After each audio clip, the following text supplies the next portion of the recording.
Descartes had begun the first meditation by trying to establish, if possible, anything that was firm and unshakable and likely to last. He was hoping for a piece of knowledge, or maybe ideally more than one, that was certain. And he went about, therefore, demolishing each of his opinions or his beliefs systematically and testing them for doubt. In each case, he found he could doubt a lot more than he thought. And the demolition was more complete and more sweeping than he ever could have imagined. Halfway through the first meditation, he has doubted all of his sensory beliefs, all of his beliefs based on sense experiences.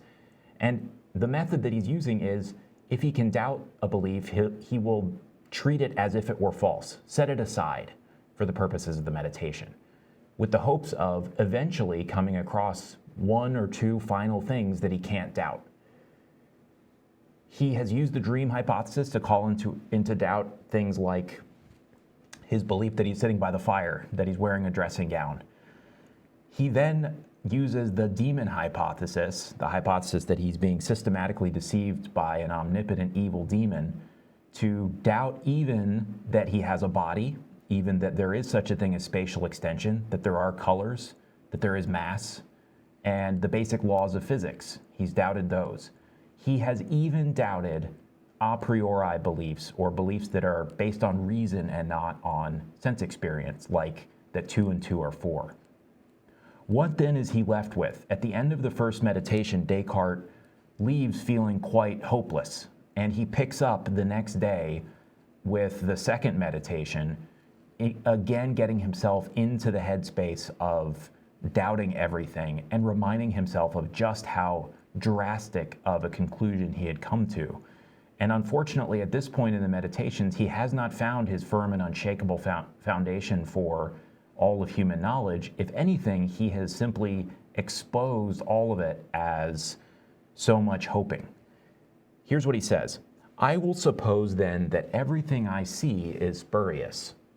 He's picking up here, resuming his assumptions that he had dropped the night before so that he could go about practical life.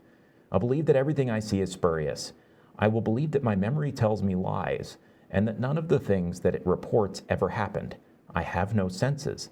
Body, shape, extension, movement, and place are chimeras. So what remains true? Perhaps just the fact that nothing is certain." Descartes is now facing the possibility that there is no unshakable foundation for knowledge as he had hoped. Then he realizes something. He says this: "But I have convinced myself that there is absolutely nothing in the world. No sky, no earth, no minds, no bodies. Does it now follow that I too do not exist? No. If I have convinced myself of something, that is, if I've convinced myself of anything, then I certainly existed." So here what we see is Descartes beginning to find initially the inklings of something that he may not be able to doubt. He realizes, I have supposed a whole bunch of things. I've supposed that there are no erasers, that there are no markers, that there is no camera. I've even supposed that I don't have a body for purposes of doubting. But I haven't yet supposed that I don't exist. And it doesn't seem that I could. And then he reminds himself, but wait a second. There is a supreme deceiver of power and cunning who is deliberately and constantly deceiving me. In that case, too, I undoubtedly exist if he's deceiving me. And let him deceive me as much as he can, he will never bring it about that I am nothing, as long as I think that I am something. So after considering everything very thoroughly, I must finally conclude that this proposition, I am, I exist, is necessarily true whenever it is put forward by me or conceived in my mind. So Descartes reminds himself to look in the face the fact that he is imagining he's being deceived by a demon. And he asks whether that hypothesis calls into doubt this one thin assumption that he at least exists. He's assumed that his body doesn't exist, but even if he's being deceived by an all-powerful demon, he claims he cannot thereby assume that he doesn't exist. Why not? Well, here is the reasoning that Descartes' giving us. If the demon is deceiving me, Descartes, into thinking, say, that there's a marker in front of me, that there's a whiteboard, that there's a camera, then there is an I who is being deceived. And you might think, well, couldn't the evil demon with all its supreme power and cunning deceive me into thinking that I exist when I don't? And Descartes says, no, because to deceive me is to assume that there is an I to be deceived. So try as he might, the demon can deceive me about everything, but he cannot deceive me about my belief that I exist. I have to exist in order to be deceived about anything else. This is the famous Cogito ergo sum, which, strictly speaking, in the second meditation, at least on some interpretations or some translations, Descartes never quite says the words, I think, therefore I am.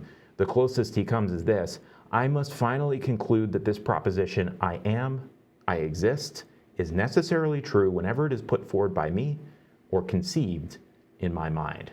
What Descartes has given us in the second meditation, by about halfway through, he thinks he's discovered his one piece of certain or indubitable knowledge on which, throughout the rest of the meditations, he tries to rebuild the edifice of knowledge that he had destroyed in the first meditations. The reasoning that he gives for thinking that his own existence, and specifically his own existence at this moment, is certain and cannot be doubted, is effectively an argument. We're going to call it the cogito. It has two premises. And the argument goes like this: if I am thinking now, then I exist now. This is his claim that if he is being deceived, then there is a he, an I, who is the subject of the deceit. If I'm thinking, which is going to include all sorts of mental activity, conscious deliberation, thinking about arguments, it's going to include perceiving. By thinking, Descartes means all mental activity whatsoever. If I'm thinking right now, then I exist now. There is an I who is the thinker, at least at this moment. I can't be sure whether that I persists longer than this moment or existed a moment ago, but I know that right now there is an I. The second premise then is, I am thinking now.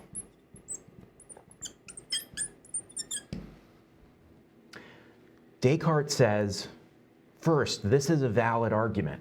This is just a modus ponens. If I'm thinking now, then I exist now. I am thinking now, therefore I exist now. And the second, more important thing he says is that he is, and we can be, absolutely certain about its conclusion. I can be certain that I exist now. The evil demon, try as it might, cannot bring it about that I do not exist when I think that I exist. Now, notice that in order for this conclusion to be absolutely certain, each of the premises has to also be certain. And I think Descartes here is thinking something like this: I can be certain at the very least about whether there is mental activity happening before me. I can't be certain about its source. Maybe it's from a demon, maybe not. But I can be certain that I'm thinking. And furthermore, I can be certain about this conditional. If I'm thinking now, then there's an I.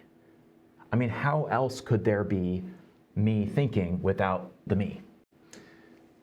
That is the cogito. He's certain about one, he's certain about two, and therefore he's certain about three. This is his foundation, his knowledge of his own existence that he thinks he can be certain about. If you're interested through the rest of the meditations, it turns out he can't rebuild the edifice of all of human knowledge just on this very thin reed. And for this reason, he notoriously tries to prove the existence of God through a line of reasoning he thinks he can be certain about as a special additional building block that can help him rebuild together with his knowledge of his own existence. That argument is famously terrible. And I think that most philosophers these days agree that historically, the rest of the meditations is quite interesting. But the one argument that seems potentially to succeed, maybe, and I invite you to think about this, is the cogito. It seems as though each of us can be certain about our own existence because we can be certain about the fact that we're thinking, even if we can't be certain about anything else outside of our own minds.